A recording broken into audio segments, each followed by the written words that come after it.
General, before I let you go, we know that the call to boycott Chinese goods is now strengthening. We've almost, gotten rid of the 59 Chinese apps that were operating, and where some of them are very popular.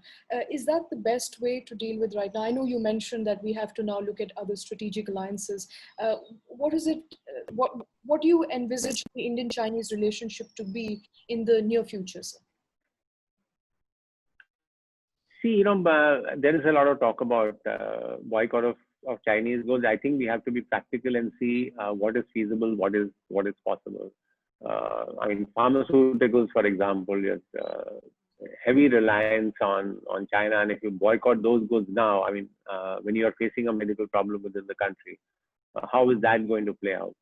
So we need to be practical about this, but there are some areas, specifically in terms of technology in our critical infrastructure, in our critical areas. 5G, for example, that's going to roll out in India. I mean, these are areas where I think we need to keep Chinese companies out. This is the national security interest, and that is something that the government is looking at. We also need to start looking at promoting our indigenous industry. And I hope this realization now comes in that this over-reliance and over-dependence on China is something that's not good for the country. I'm not sure everything is going to happen in a hurry.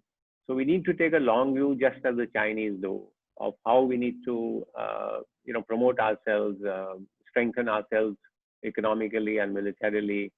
I talked about alliances, etc., that we need to get into.